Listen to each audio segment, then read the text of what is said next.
Aleatha, What? why are BJ? you so extra today? I am not extra today. You but are. You sat here, you and Norma Jean sat here, and all of a sudden got up and come in here and then start calling after me. Which is why We've not Norma talked Jean about said this. we got to record. We've not talked Because about of this right here. We've not talked about this.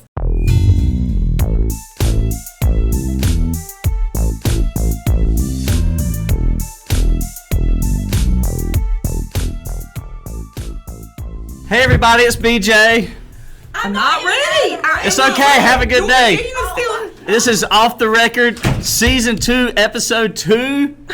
Why are you so extra today? I'm not. You're not you even... and Norma Jean are the ones that are extra. You are not even on brand with your coffee cup, Miss Bougie.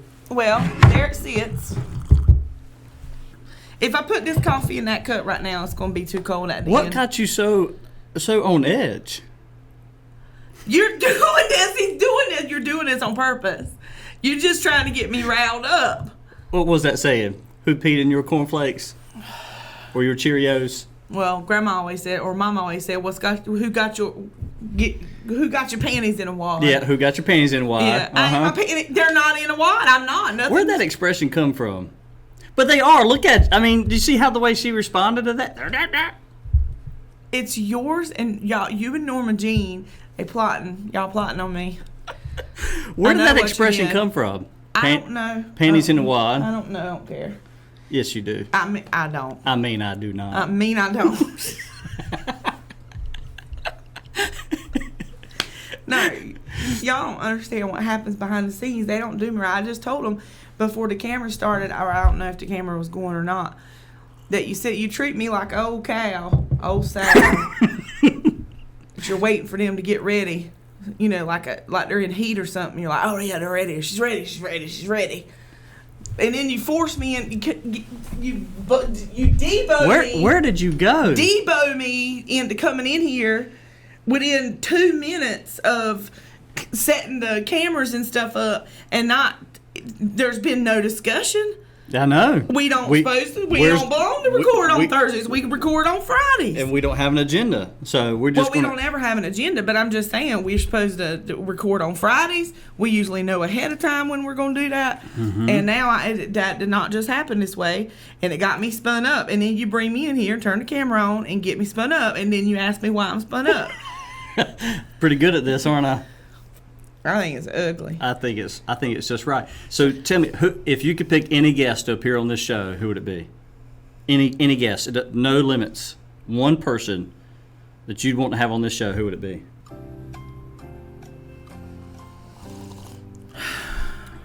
I don't know.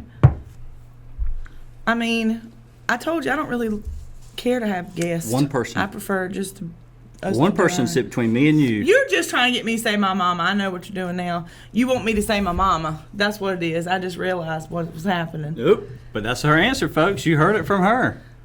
Your mama. Why would you want your mama to come on?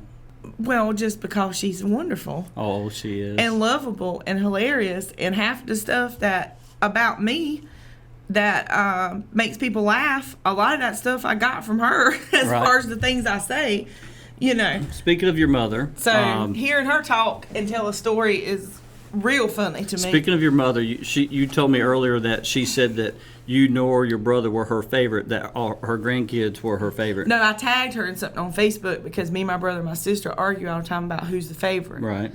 And I tagged Mom in a thing that said my kids argue and fight about who's the favorite, but the truth is I don't like none of them. The grandchildren are the favorites. Right. So speaking of grandchildren, you're now an empty nester. Tell us about that.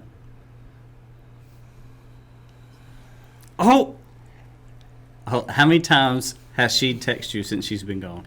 Not enough. How many times have y'all spoken on the phone? Probably twice, maybe 3 times. So not enough. Mm-hmm. Right. Yeah. How does it make you feel? Well, it makes me mad. Does it? Yeah. Does it make you mad at me for asking? Yeah. Of course. But it's fine. You can ask me anything you want to. Because I know it's coming back to me. So. Yeah, it makes me mad. You know, like, it's kind of like when my brother-in-law had kids and we would spoil them and get them, like, all the toys that had all the bells and whistles on it. And it was funny because they weren't taking that toy to our house. It was going to be at their house. Yes. Right? It's like, you know, I know one day that's going to come back to bite me. Yes, it will. And it did. Yeah. You know, I made my girls cry. It was about 3-4 years ago. I mean, some kind of bad. Like, the world is ending, Dad. What are you doing? I told them to clean up the playroom. And they didn't attempt. Right? And then Mama went in the playroom to help them. Mm-hmm. And they weren't doing it. Mm-hmm. So Daddy walks in the playroom and says, I told y'all to clean up the playroom. Mama's even in here. Clean up the playroom. Got just enough of an attitude. You know what I did next? I walked outside. I got the extra black trash can, make sure there was no trash in there. I took it inside. Mm-hmm. I put it right smack in the middle of the room. Mm-hmm. And you know what I did? Put toys in there. I started putting toys in there, and you have not seen kids cry until until you do that. Right. And I wouldn't have been moved an inch by nary tear. Mm-hmm. Not I nary. wasn't. And I call that good parenting. That's what I call it. I had that thing half full before it set in that Daddy won't play in. Yeah. And but now here's the question though: did you actually take them away in the trash can and keep them for a long time? So there may have been one toy in there that could have been salvaged that I let them salvage, but they filled that trash can up, and about 6 or 7 bags later, we cleaned that playroom up, or they did. But did you take the toys out of the room and keep them from them for a while? Oh, so I forgot why we were cleaning the room. I don't know if this was the time when we were starting to rearranging some of the rooms because we've let the girls change rooms. I can't remember what happened afterwards, but the punishment was they got their toys thrown away. Like, either you're going to give it away or we're going to throw it away. Yeah. You know, yeah, got it. But because they're not in the Barbie dolls anymore and all that stuff. Mm-hmm. You know, we used to have this little Barbie doll house with all the little shoes and plants and beds. Everything they make to go with that stuff is just small enough to lose it within the first 30 minutes. And Grayson had her orientation last night. And let me tell you, I'm learning something about, now that she's a teenager, you know, growing and girls and boys and friends and not having the right schedule with your friends. It's like, oh Lord. Well, we talked about it. Her world is small, so those are big things to her. They are. But Daddy doesn't have enough patience. I've got to learn more patience. You do, because it's not going to get no better. That is what I'm starting to figure out, and it's not exciting to me. I need to develop more patience. I don't have enough of it. Like, when I send my team a message, I mean, it's nothing for me to send them a message at 6:30. And it's in the morning, annoying, right? too. And it's with a task. Don't forget to, or did we, or here's an idea. They had to like condition me to say, "Oh, BJ, good morning," because I wouldn't even say good morning to y'all. I would just jump right in. This is what we need. We should do this. What is it? So we have a couch in our office, and so we have some good chats in our office, and sometimes it warrants hanging out on the couch and in the yellow chair. And today we had one of those. We did. We had one of those conversations. Talking about business stuff. Mm-hmm. Yeah. So some people have conference rooms where they get around the table and there's an agenda and it's stuffed shirt. Us, we lay on the couch and hang out in the yellow chair, drink our coffee, and talk about. That's what makes us work so good in this office, though. Right, hiring people, because we're talking about hiring people, which is something we discussed on the last show. We're still in the process of that, and we'll figure it out. Always about having the right personality in the room with us. That is true. And I've told y'all this before, I don't really like a lot of people, really. Mm-hmm. I mean, I can tolerate a lot of people, but I think it's harder to like people now than it used to be.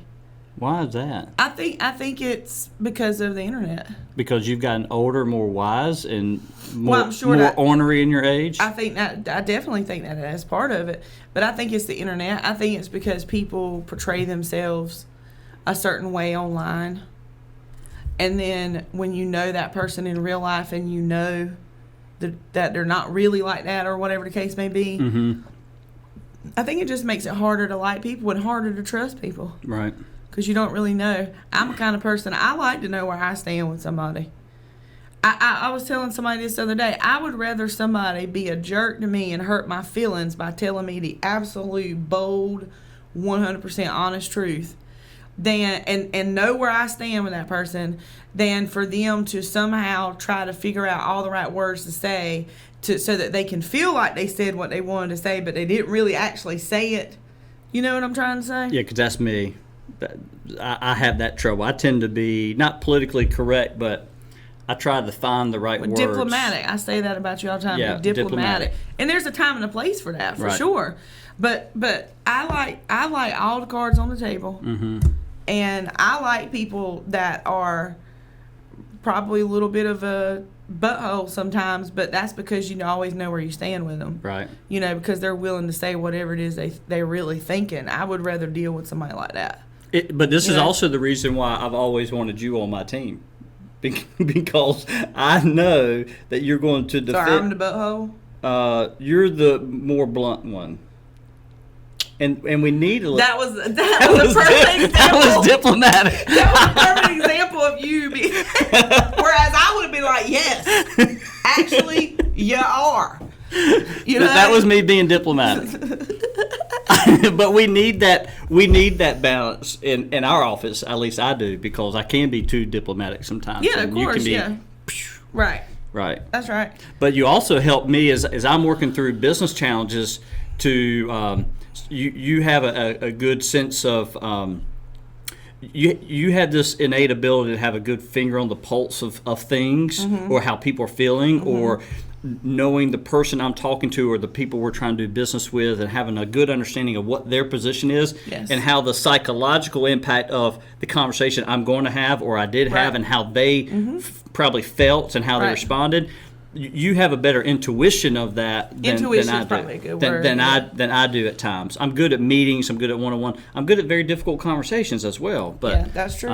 But that balance actually helps us make better decisions. Yeah, it does. It makes us work very well together. Mm-hmm. And you do handle difficult situations well. And honestly, probably one of the reasons you do is because of your ability to be able to say things in not such a harsh way. Mm-hmm. That's gotten me in trouble a couple times in my life. That's it, really? Oh yeah.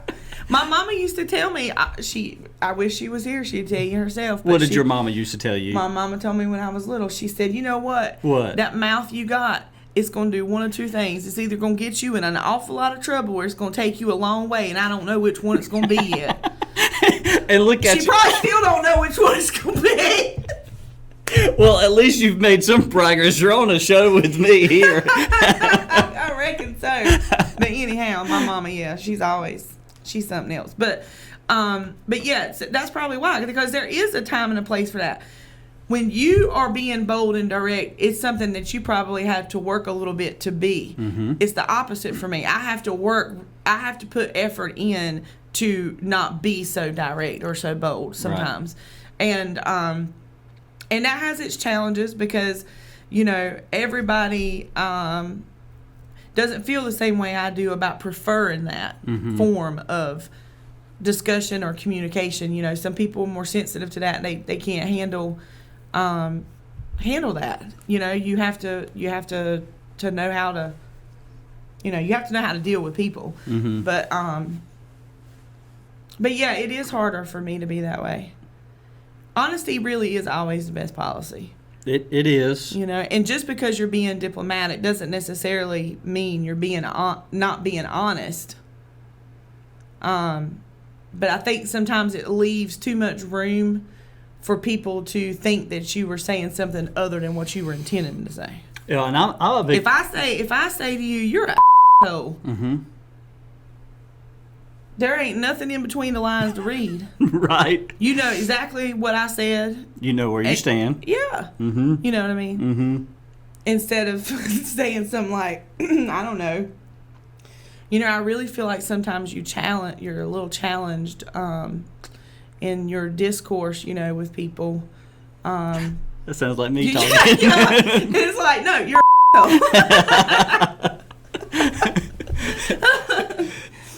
So no, I ain't on edge. I'm not on edge. I've just been. Well, who was the person that commented? Today, lady, that I don't remember your name. I was gently bullied into coming in here doing this show today. Yes, you were gently bullied. Okay, I got gently bullied today. And guess who benefits from that? Who? All the people that watch. Do they though? They do. But do they though? They comment. They like our TikToks. Yeah, I know. I tried to tell you that yesterday, but you were in a swivet. Yesterday you were in a swivet all day long, but I tried to tell you, I thought you'd be right proud of me that I commented to some people. Yes, I was proud because it's normally not something you would do. Now, I don't Now, what is a swivet? Well, you're in a fix. What's that mean? It means you're in a tight spot. Okay. Swivet, a fix, and a tight spot. It means you're spun up. Why don't you understand what I'm saying? A swivet, a fix, a tight spot, spun up. Now, those are the synonyms. Give us the definition of what any of this means. I mean, that deep run is coming out, girl. It is, and Norma Jean's just as bad because she's the one that said this morning, which you can add this to the list too. It means you ready to swivet. You wrong one. You wrong That's one. another one you can add. That's 5. Come on, Daddy, list all those. Those 5 right there. Now we need the definition. Come on, Merriam-Webster. You were just in a way. I don't know how to explain. 6. I mean, I need an interpreter in this. It means that you were unavailable for surface level conversation yesterday because you remained at a place of being very deep in thought over important things. So you were not available to just chit chat back and forth. You were mentally and emotionally spun up on the inside. Danny, now pause and put the definition at the bottom here. But yeah, I don't mind so much talking back to people that are from here that comment on your page with the show or something like that. I don't mind so much talking to them. It's the strangers you don't. It's those people out there in that weird other world that I don't know that want to comment about my accent or this or that or other thing.